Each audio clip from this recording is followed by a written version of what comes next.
I'm Bonta Sumii, and this is the AthMindset podcast series on sports-epreneur. This podcast series is a space for conversations with athletes, coaches, practitioners, and stakeholders in sports. And it's where those individuals share their perspectives, experiences, and thoughts on mental health in sports. Eric Kazimoff of Sports-epreneur is generously hosting the AthMindset podcast series on his platform, as he deeply believes that these conversations are essential and deserve to be prioritized. This is the AthMindset podcast series on Sports-epreneur. Sports-epreneur, the content platform where sports, entrepreneurship, and mental health collide. If you are looking to start a podcast or create original content, you have to talk with the team at Sports-epreneur. I work with them and I vouch for them. It's that simple. Go to sportse.io to learn more.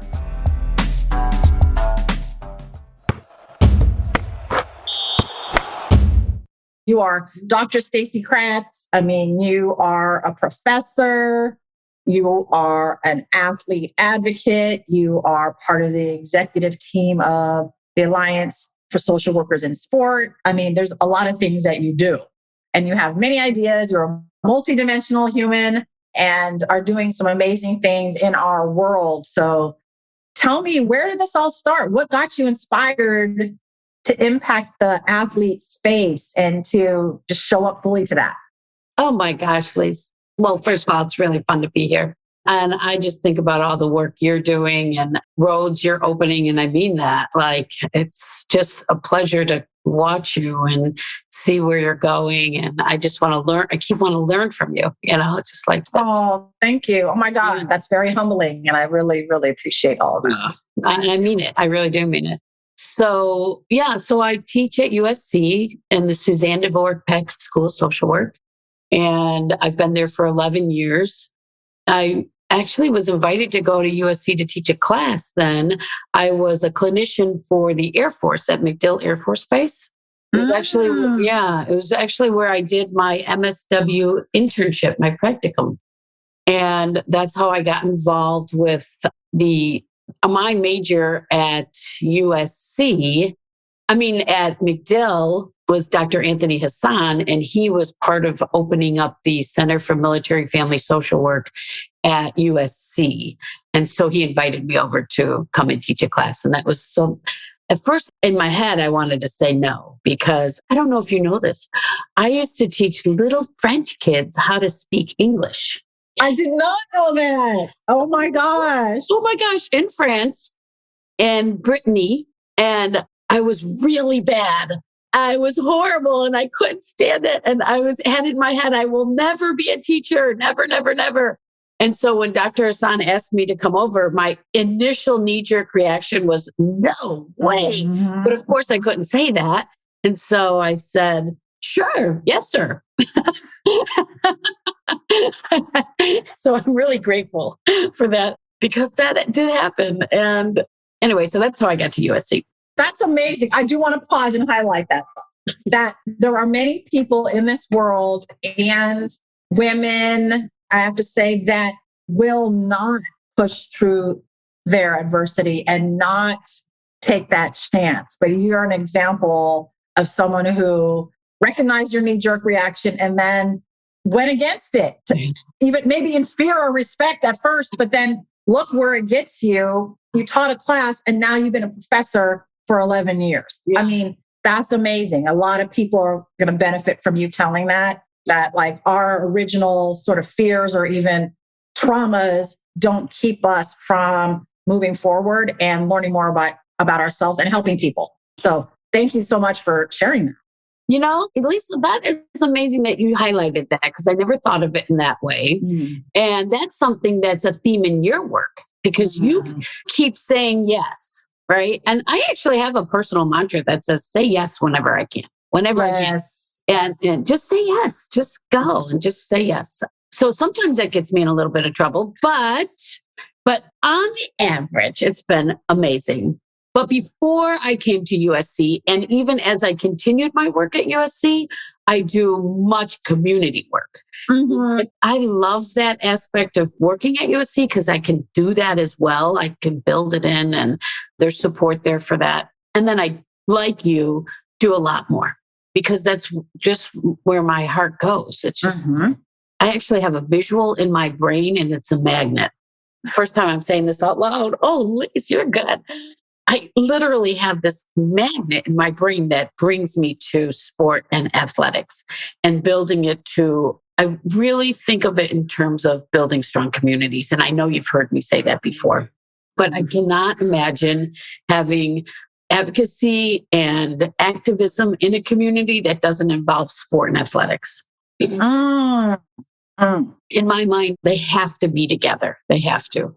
And I'm not the only mind, of course. And of course, we have great global leaders, past and present, that are saying the same thing, especially like when we think of the famous quote by Nelson Mandela about the power of sport and bringing people together and keeping us grounded and building peace and justice. We can do that at every level of sport and athleticism. Absolutely. Yeah, absolutely. But not everyone has that passion or this magnet. Like, how was yours developed, do you think, or how did you discover it? A couple different ways. Like this, nothing's ever so siloed, right? It's like all these things happening in our lives. So I grew up in a very large family in Chicago on the South Side.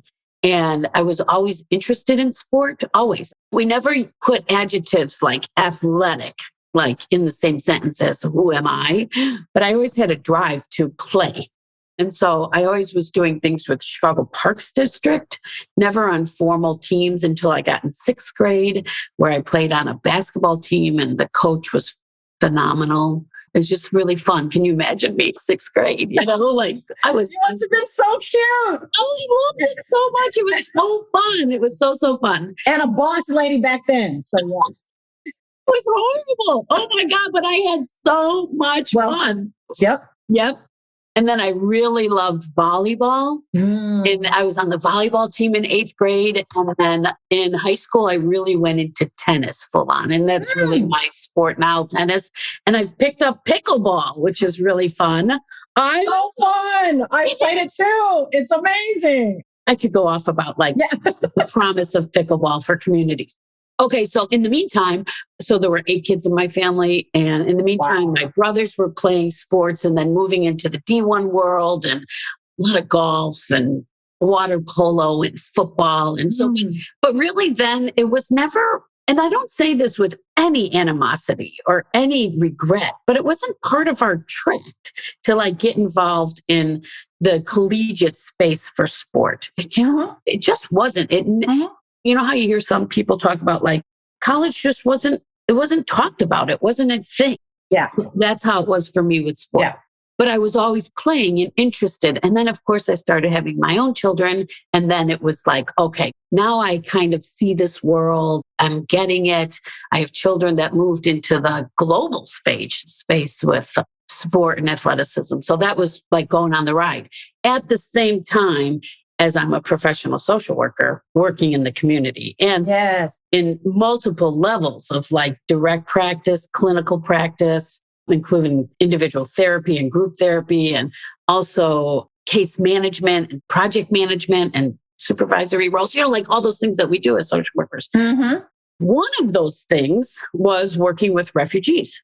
And we had her name is Janet Blair, an amazing leader in our state of Florida for community involvement with the refugee population. And they're a refugee Olympic team. And I was like, what? Wow. Never heard of that. Yeah. And so once you start going in there and then you're thinking, okay, we have all these children and youth in our refugee spaces.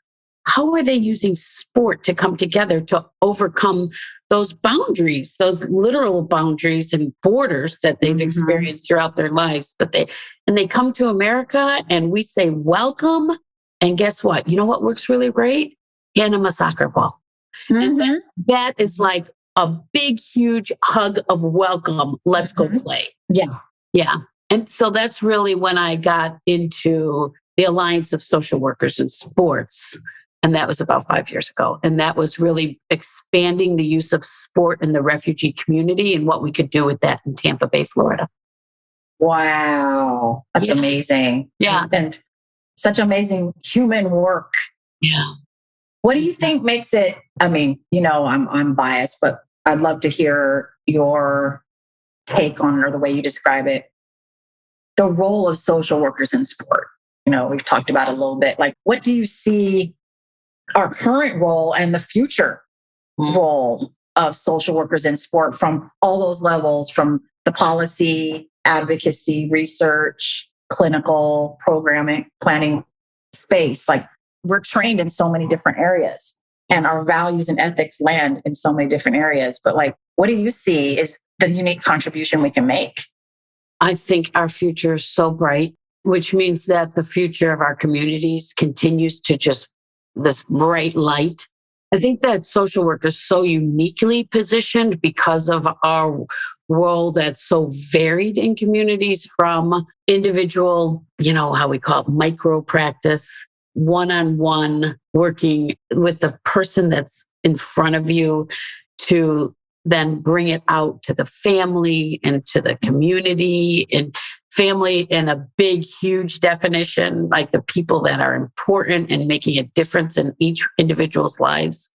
And then moving it out to community. And then we automatically are involved with policy advocacy as well, because we know that this idea of change and cultural change has to have a policy component. Because to me, policy is really about allocation of resources and how we divide up. And we have to do that from a legal stance, because a legal and policy advocacy position. So I was just thinking about like the unique role of social work and the view of social work and focus on social justice. And that's from an individual level all the way up to the policy level. And social justice is really building a more fair and more just society, more fair and more just. And that means that takes into equity and inclusion and valuing the promise of diversity and making sure that people belong. That's what it means to me. We can use the sport and athletic arena to increase that. And we do. And we have. We have so many examples. I think the window is wide open. I think we have a lot of lessons we learned from Black Lives Matters and the power and the strength to build strong communities, honoring all through this lens that all have not been invited to the table in the past. And we got to fight to make it more wide open. Yes. Thank you. Super inspiring. I love all of it. I mean, the allocation of resources, super important. From a policy level, to create policies, to be an act of social justice, to have a policy that isn't just there written and no one knows about it and it's hidden in documents in some building that no one will ever go to. But it's like, what does it represent in how we bring things together? Because not just between you and me, but I'll just say right now, like, we know it hasn't always been just. We know it always has been. There's lots of situations where it's been unequal, unfair, exclusionary. This time of COVID, coming out of it, there's been a lot of acts of inequity from a personal and community and world space. What is the work that still needs to continue? I think it will always be work to continue, but what do you think is the work right now? Like, and who are the allies with us in this work? Yeah.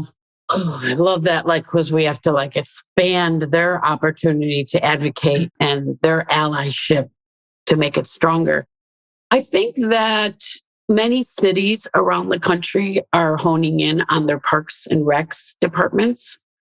So including in Tampa, Florida, for instance, the mayor there is really bolstering up the work of the Parks and Rec.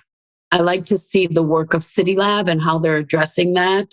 City Lab is the Bloomberg initiative that is all over the world and really highlighting the importance of space to coming together and equity for that. So I like that. I am worried about families that are cut out of the picture with sports and athletics because of cost. Very worried about that, and I'm paying attention. And I live that with a personal in my own family that I grew up in, and then my family that I raised with my children, and then families that I work with in the community, that as soon as you get to a certain level, there's an amazing amount of pressure to pony up and pay for private services. And that is extremely exclusionary. Even things like if you have maybe like a $1,500 add-on charge for like travel ball in some way to pay for that. But then what about the family paying for travel and hotels and equipment? And like, it's impossible. And I have anecdotally worked with families that have put other things aside that have so much importance on the stability of the family too, that just to pay for sport programming and in pursuit of like a higher level of competition. And that makes me sad. It really does. Yeah. And no, that's real. That's very, very real. I mean, I'm one of those parents who has a whole budget line item just for travel ball with my daughter. And I see that that's a privilege. I have to be able to, that my family has to be able to support that. And I think about it all the time. All those other girls, because she plays softball, all those other girls who want to play softball, to have fun, to engage, to be a part of a team, to belong, don't have access to it. Yeah, literally no access. And school districts that have just squeezed their programs, the squeeze. And I want to change that. I want to be part of the movement to change that, to just open up access more. And that pendulum is definitely swinging. And we're seeing that, for example, like with parks districts and opening up more opportunities, or like things like the YMCA actually having like travel club volleyball through a YMCA that's funded properly, and that there's scholarships and there's other opportunities. So I think that there's a place for both, but I think that as soon as somebody says, I can't go because I can't afford it, then we have to like pop up and pay attention and look at that situation. Absolutely. So that's a big deal. That's part of my focus. And I think that there's lots of opportunity for more equitable distribution of scholarships at the collegiate level. So the person that I'm really valuing their research and writing right now, and I have been for a while, is Kirsten Heckstrom. And she wrote about collegiate inequality in the name of her book is Special Admissions. I know that you read it too, Lisa. And we brought her as a speaker to the Alliance of Social Workers in Sports annual symposium we just had in October. And she really shows us how the playing field is not equal for admissions to many sports spaces in the collegiate world. Actually, I think the byline on her book says favoring white suburban athletes, certain sports. Yeah, it is. Yeah. Exactly. Yeah. Exactly. So. And she's one of a few researchers who are actually being open about that and like saying what it is. Yeah. I mean, a lot of communities of color talk about it. We know about it, and for it to be acknowledged on a larger scale like that is super important. It allows us to be seen and allows us to be heard, and fully that like an ally is trying to understand the situation and do something about it is huge. And that we don't have to feel like we're just doing that alone. Yeah. And that white people like yourself and others like are going to put your privilege aside to advocate and to do the right thing. Right. So that means a lot to everyone. I can only speak to myself, but people and my colleagues and my friends, it means a lot. And to join in that it's not just our problem and that we have to figure it out. Yeah. And that my personal view on like how I enter an ally space is that I have to look at it every single day, and that it's something that it's forever work. It's not just like, now I'm done, kind of like, okay, I'm good. And really, it makes me humble. It creates a sense of humility in me. Like, okay, like where have I been? Where have I come from? How did I get there? How do I continue in these spaces? I mean, for heaven's sakes, look at me. I'm at USC, right? Right. Coming from the south side of Chicago. Yeah. USC. I know. Yeah. So I think of it, the difference between cultural competence and cultural humility, the nuance of those two frameworks. And to me, cultural humility says that we have to keep working. There's never an end game. And cultural competence to me, it just the words and words matters seems from face value that like, okay, now I'm competent. Now I'm right. Like I have arrived and now I'm good. Which is goofy. Of course, we know that. So I hope that my work can impact social justice. I do. Well, it already is. It already is. And I think that as an ally, you say it's daily work that you choose to do. A lot of white folks don't need to and don't want to choose it. Like, for those who are listening, like, what does it take to be an ally? Like, how do you take care of yourself to show up to that work? How do you do this day in and day out? What inspires you? Like, I know there are days when you're like, I don't want to do this anymore. What keeps you going? And what can you share for others who might consider like being an ally or like co-conspirator or like upping their game? I like co-conspirator. Yeah. Yeah. Just one thing that I read all the time is Anti-Racism Daily. Do you know that one, ARD? I think it's just mad. It's a book or a blog or it's a blog. Yeah. And Okay. a website, Anti-Racism Daily, and the woman that started that. And I feel like I'm keeping on top of like, what are these discussions even? Because we get in this silo. It's like, okay, I'm working on social policy. I'm working on addictions and substance use disorder. And then, so you're not thinking like for long periods of time, you're in this like zone that is so funneled. But I have to like make sure that my side views are open all the time too. And that kind of helps me. Just keeping up with the news, it's a job, right? It's a job. And I do that with reading and listening to the news all the time. Sometimes I very intentionally turn it off, especially like in COVID. I was like, oh man, this is so hard. So hard for all of us. So I was like, I got to take a break. I'm not listening to anything for a week, like that kind of mantra. I like intentionally surround myself and hang out with people that inspire me. And that includes you, Lisa. How often have we met and like talked and like we've never been in a physical space together and yet to really totally reach out to people all the time. I use LinkedIn a lot. I love LinkedIn. Me too. It's like, what are people doing? What's on their mind? And if I can like help with solving some of those or just like helping to resolve some of those issues. And I like to be in that space. Yeah. So being in the know, giving yourself information and access to it, connecting with other people, celebrating them. You're a big celebrator of other people. Like you hold celebrations all the time and you uplift other people. And I think, when you do that, you uplift yourself and gives you energy to keep going, to keep doing the work. Yeah.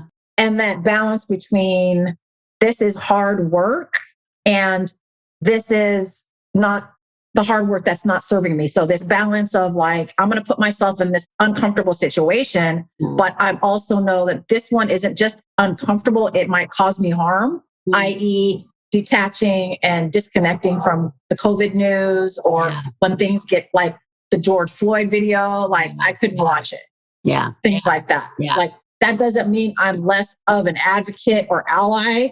It means like, I know for my own mental health to watch that, I'd be down in a dark space for a while. And I don't need to actually see it to know that it happened. And so examples like that, like us knowing what our boundaries and limits are about what's harm and what's a growth edge, the difference. Yeah. And also seek mentorship, right? Yes. So I have a couple great mentors that literally I call them my mentors. One, I hope she's listening, Dr. Renee Smith-Maddox. She's just like my go-to gal. She's just like so helpful. Anything I have, any questions I have about race and equality and diversity and belonging, she's just my open source that we can have discussions that can get uncomfortable, but I know are going to be real and truthful. And that has been just a gift to me, an absolute gift. Yeah. So a mentor in race discussions, a mentor in having race discussions as an ally. Is that what you're talking about? As a white woman, having a mentor specifically for that? Yes, absolutely. Wow. For me, amazing. That has helped greatly. And is Dr. Renee a woman of color? Yeah, she is. Yeah. And she's fabulous. We teach at USC together. She's a person that I can ask anything. And also, I'm thinking about listeners right now, being a mentor. Like, really being a mentor and being able to open yourselves up, because a great mentor is vulnerable, very vulnerable. They don't have a wall around them either. And to have those kind of conversations, literally about anything, especially in social work, is important. The other thing I love about the idea of being a mentor and also being a mentee is from a mentor to also become a sponsor. And I think that especially for people that don't have the same resources you have.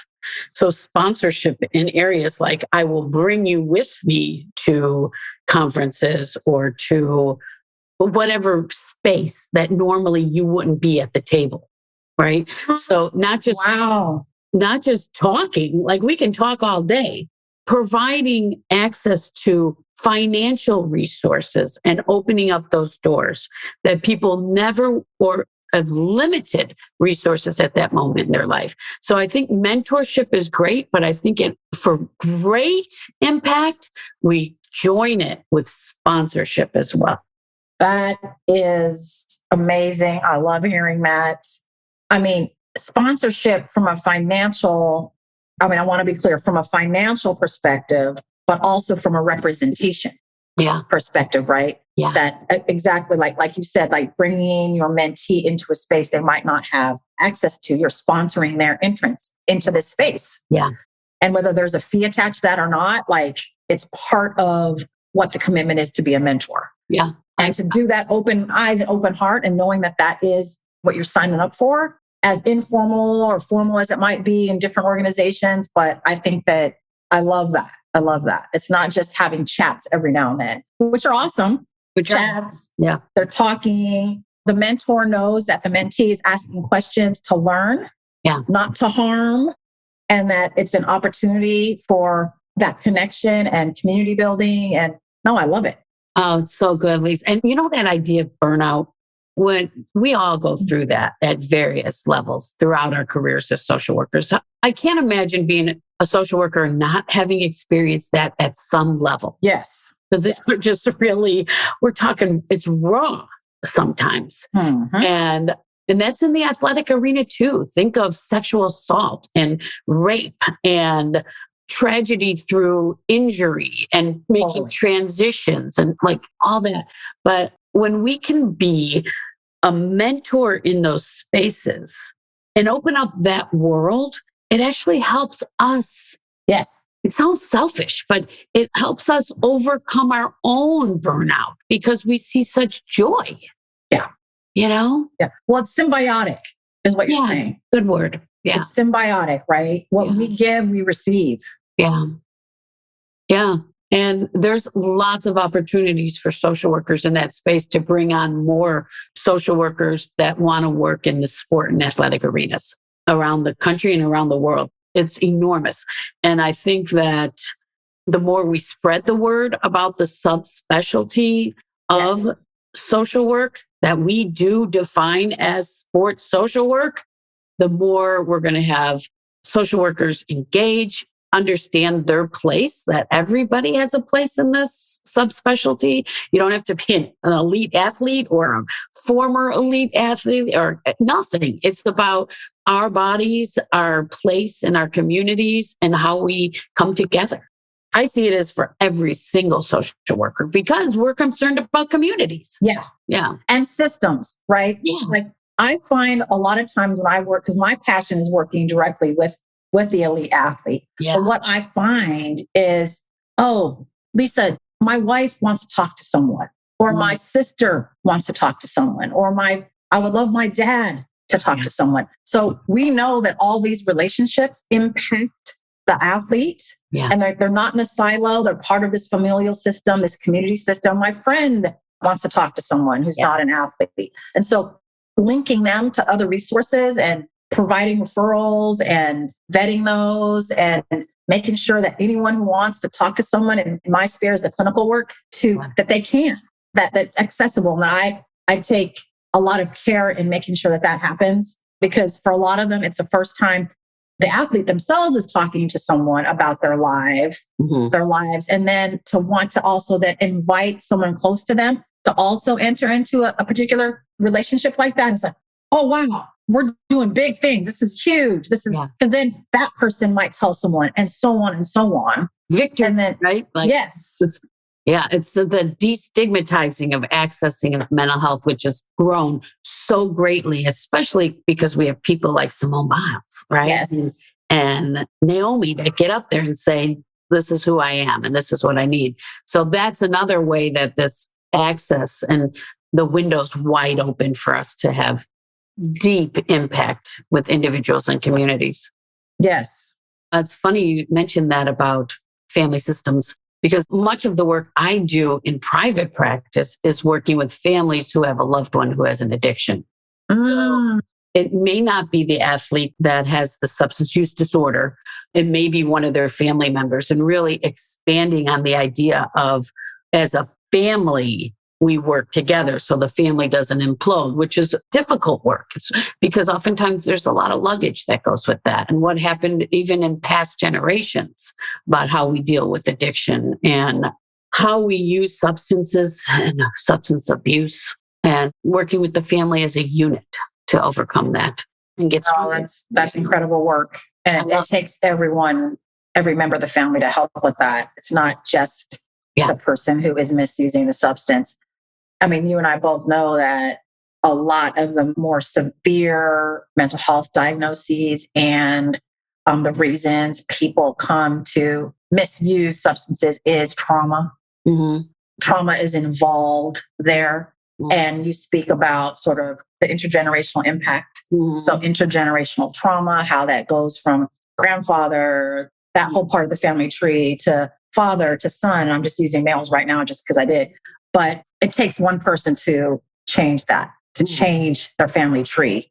When they start healing, the one that can finally feel like they can or have access to the ability to do so is changing, I tell them, their great grandkids' lives by doing that. Mm-hmm. Mm-hmm. Because trauma has shaped and impacted their lives up to now. The intergenerational healing is going to impact generations to come. Right. So that's incredible work that you're doing. It's not easy. It's not easy. It's not easy. It is so rewarding because there's so much change that happens. And you realize the long range impact, and working with families. I feel like it's such a gift to be in those spaces. Like, thank you for inviting me, Yeah, right. Yeah. Yes. Yeah. Yes. The privilege of being in on the dynamic and the conversations and the intimacy of that. Yeah. When I was doing a lot of in-home case management at the beginning of my career at some of the work I was doing. Did you ever do that, in-home case management? Yes. I think we all do at some point. Probably, yeah. But I remember that feeling like, oh my gosh, I can't believe they said yes to this. That they would let somebody come in their house, see what's going on, and just like sit there on the couch and be totally open. And I always thought like, wow, I can't believe how much trust we're given. How much trust. So, and that we have to make sure that our colleagues and us who might not know how to handle that privilege don't misuse that trust. Yeah. Yeah. Right. Like I remember having lots of conversations with colleagues over the years, early in my career like that. So if a family invites you in and they offer you food that you think is disgusting or you don't like, do you eat it? And a lot of times, right, you're in a home that might not be the home that you grew up in. Mm-hmm. The culture and customs and food might be different. Ethnicities and race might be different. And you are privileged enough to enter into the space. How do you handle that? Yeah. Just the fact that I used disgusting is how people would frame it. Right. And it's like, oh my God. Yeah. I'm having flashbacks right now of those times. But yeah. And really to go in with like a humble heart and just know that somebody said yes. That's amazing. That's something that happens in clinical work for all of us. I know, where we're just like, wow, you're actually here in this extremely vulnerable space and you're trusting me. Exactly. Really saying thank you. I believe that. And you know what? We can actually, when we have supervising roles with social workers, like I do supervision for postgrads going for licensure. And, to like really show them if they're not quite there yet, like what a place of honor that is to be in. Really. That's great. And you know what? I think you'll probably identify, I know you will, this identification of you were there. We have to do everything we can, not just some of what we can. Absolutely. Everything we can. Because there's a tendency to just be like, well, that's enough. No, I think you have to keep going. I think that we're given that role and that responsibility. Yes, it's a responsibility. Yeah. For sure. Yeah. Well, on that vein, if there is an athlete who participates or competes at any level, at any age, or a parent who is listening, what kind of insight can we give them as they are considering talking to a clinician, a sport therapist? Like, what can we tell them about what to expect? Like, what their first couple sessions be like? And what are our responsibilities to someone who comes for us for care? Well, I think that most clinicians have longer first sessions. I know I do. Sometimes those sessions aren't like the clock is turned off for me, but it all depends on insurance guidelines and all that. But at a minimum, 45 minutes, wouldn't you say? Yeah. Yes. Yeah. And I don't think that you have to hurry up and tell your story in 45 minutes at all. That it is really a coming together, even no matter how brief maybe a clinician is saying like solution-focused brief therapy. And those are all, that's dictated, of course, by other policies and regulations from really the resource on who's paying. But I always think of terms of a coming together. And I think of being able to be heard and understood. And that's the role of the social worker and the therapist in that specific position, that we know that everybody comes from a complex system. A family system is complex. There's never going to be anything that's really flat about it. So also understanding that we're impacted by every role that we're in, not just as the parent or not just as the athlete or the coach or the friend or the partner, whatever it is. We're impacted by multiple roles and we have multiple people we have to answer to in our lives. And so working through that as a thought partner, a therapist, I think as a thought partner, and then helping to overcome maybe some not so helpful ways about thinking about situations. So not helpful ways of thinking, not helpful ways of behavior, not helpful ways of viewing a system. I think that's what it is. I think that the relationship is the most important part in coming together. And you know what else I'd say? It's okay totally to change therapists.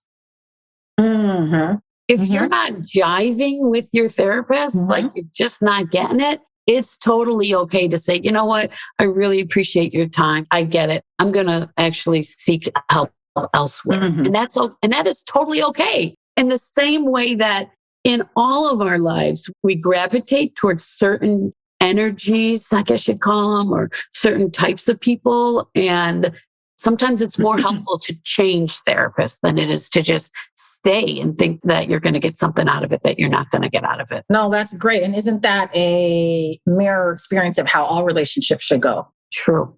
That we feel like we can leave it. What I tell folks who are in that position of wanting to change or come to me as a friend or say like my therapist isn't doing this or isn't doing that, I say, well, do they know that? Do they know that they're not meeting your need there or your expectation? Have you had a conversation with them about it? Like I would want that to happen in any relationship before you want to end it. To try to understand or explain yourself. And if you don't feel good about how that goes, then okay, you tried. Now we can make an exit or say goodbye respectfully and move on. And maybe even give feedback. Like I tried to tell you this. This is how I felt when it happened. I'm sorry, this is no longer working for me. I wish you all the best. Bye.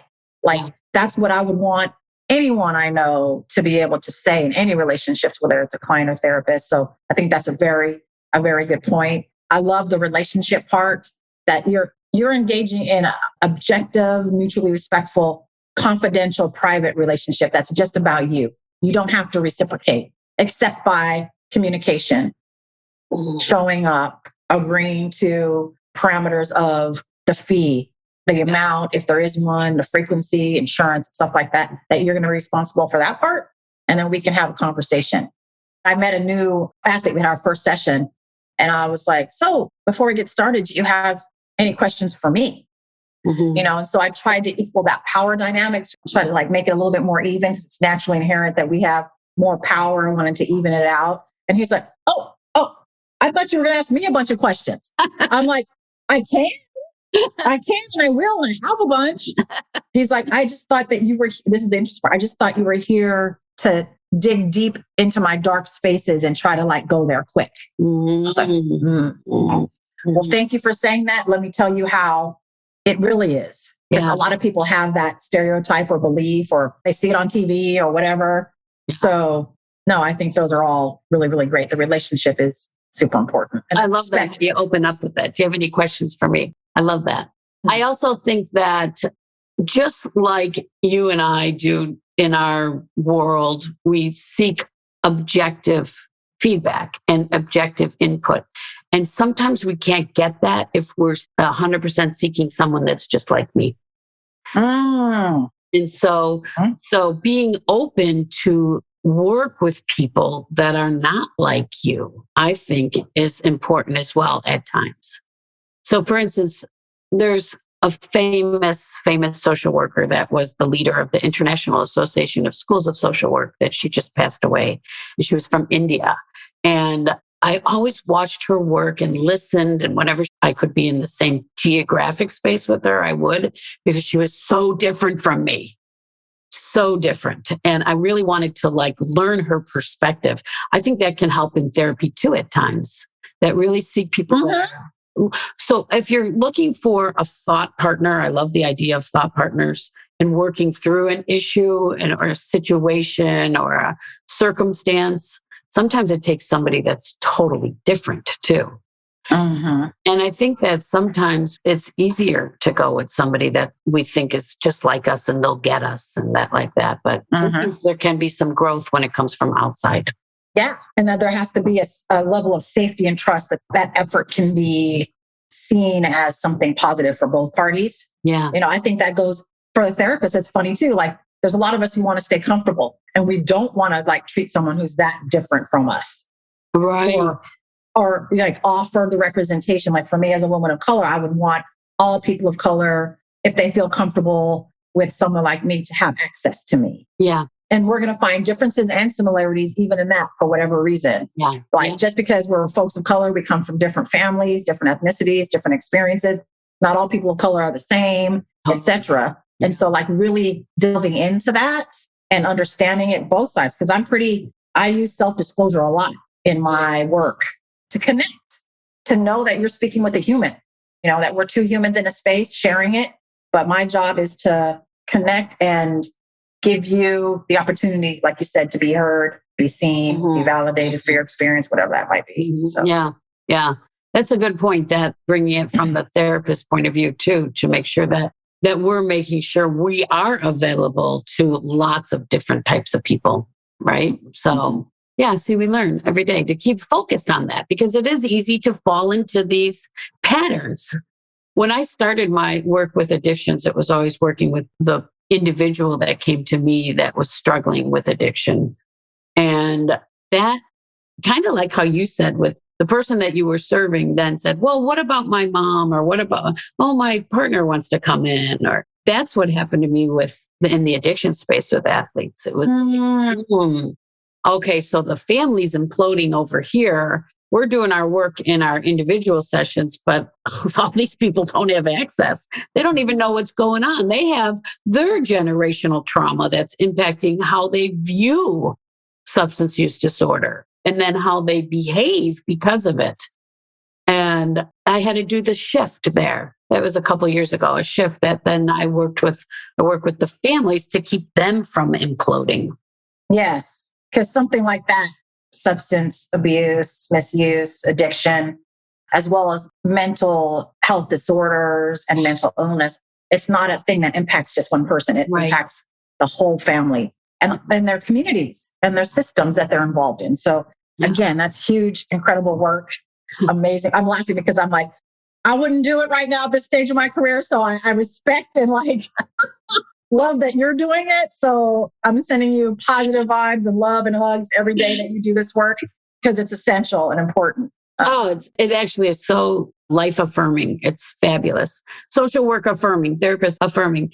When I was at McDill, bring it back to that, part of my work was with it was called ADAPT, Alcohol Drug Abuse Prevention. ADAPT. Yeah. There's ADAPTs in many cities, I think. Mm-hmm.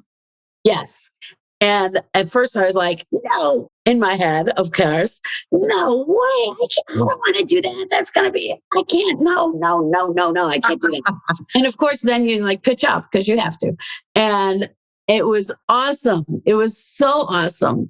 And I had no idea. And a lot of times that'll happen in the classroom with new social work students. I only teach graduate level and doctoral level, not BSW, but they'll get their internship and they're like, I can't do this. I don't want to do this. And I always say, open yourself up because you never know. I thought I only wanted to be a school social worker. I'm going back to school. I went back. My undergrad is in French language and literature, my first undergrad. And then I was like, okay, so a lot of things happened that I fell into social work. Specifically, I was in South Africa and I saw really suffering and poverty, even though I grew up in Chicago in an urban setting that jarred my soul 30 years ago. And then I lived in Australia for a long time and just seeing, again, coming in with a new set of eyes, whoa, I had no idea, level of suffering that comes from poverty. Yeah. It's more hidden in the places that I lived. So it was there, but it was, Well, international poverty is very different than domestic poverty. Yeah. It's so different. It looks different. There's suffering with all humanity that are living in those situations. Anyway, so that got me into the professional realm of social work because I was working in the spaces with absolutely no academic credibility. Just a soul that said, I don't know why that magnet brought me there, but that magnet. Yeah. That magnet. So the same thing with new students that are saying I don't think I can do that. I just say yes, open up and see how it goes. Yeah. I love it. Just say yes. Just say yes. Yeah. I've so appreciated our conversation. I know I've asked you a lot of questions. I always want to make sure that the person I'm speaking to gets a chance to say anything that you want that we didn't touch on, that you want to make sure you leave the space with contributing to it or sharing about it, anything about athletes, social work, anyone who might be listening, who might be an up and coming provider or social work who wants to work with athletes or again, the athlete themselves or a parent, any final last words that you'd like to share? Yes. And that is for any professional social worker or ally of the social work profession, please join us with the Alliance of Social Workers in Sports because we need you. We're a great organization. It's a member-driven organization, so it's really about networking and responding to the needs of our members, which is a response to the needs of our communities. So everybody's welcome to this table. And we are interdisciplinary because we believe in an approach that says we need all the different disciplines to impact a better outcome. So we become transdisciplinary, where we're creating something new that could never have happened unless we all came together from a different perspective. And we have lots of psychologists and sociologists and kinesiologists and other ologists. Off the top of my head, we have medical providers, and it's not just academics. As a matter of fact, I believe it's mostly providers and social workers in the field. There's lots of arenas for opportunity and topics we didn't even really touch on today. And obviously in the mental health arena with things like disordered eating and with things like sexual trauma that happens throughout our communities, not only in professional spaces and collegiate spaces, but we can impact that. And the work of following those leaders like Brenda Tracy in that arena and helping her to do the work that she has been just breaking down barriers about sexual trauma in the athletic arena. Lots of different areas. There's things like working with the veterans and working with the military. and to build stronger individuals and stronger communities. And there's a need for social workers to step up for that. There's lots of opportunity for anybody that wants to join in. For parents and people that are receiving services, we're an excellent resource for evidence-based and evidence-informed practice. We have lots of clinicians on our clinicians list. We are the leader, the absolute global leader, international leader in clinical sports social work. And we can help in any way. And we have an executive board that's ready to answer questions, give resources, and provide information. So it is just a pleasure to be in that position. And I feel really, really lucky and blessed to be able to even say that.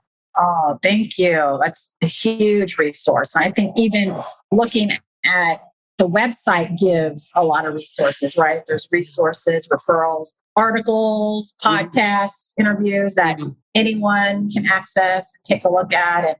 And Stacy, as a executive leader, and as part of the executive committee, her and her colleagues are always available. I mean, that's how she and I met. I mean, like I remember reaching out to her. I was like, Stacy, I checked in on the symposium. It was awesome. Can I talk to you some more? And she was always very open. Till this day, still remains very open to discussing anything, resources, referral topics. So I just appreciate your open heart and your generosity and all the work that you're doing. It's really inspiring and rejuvenating for me. It gives me lots of energy. You've helped me enter my flow state. You know, I'm very, very just in a nice rhythm right now to carry out the rest of my day. So thank you for your energy, your spirit, and your time. And just really appreciate you being here with me, Stacy. Anytime at all. Big hugs. Love you lots. Thank you. Love you too. Take care. Bye-bye. Bye. One of my favorite things about our Sportsepreneur content platform is the opportunity to chat with amazing people in and around the world of sports. We hope you enjoyed the conversation. If you want to connect more, hit us up on Instagram at Sportsepreneur. Thank you for listening to this CASSource production, the Sportsepreneur podcast, the podcast where sports and entrepreneurship collide.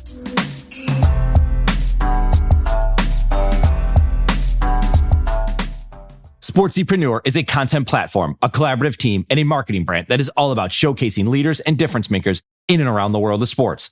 While we create our own content, we also create content with you. This includes collaborative content and exclusive content for your brand. Think podcasts, blogs, social media, and overall content strategy. Our sports content marketing team is specifically niche for those in the sports industry. That includes sports businesses, athletes, managers, coaches, trainers, entrepreneurs, and business leaders in the sports market. The bottom line is we want to help with your sports-related brand, your content marketing, and your story. Connect with us on Instagram at Sportsepreneur or find us online at sportsepreneur.com. Sportsepreneur, the content platform where sports and entrepreneurship collide.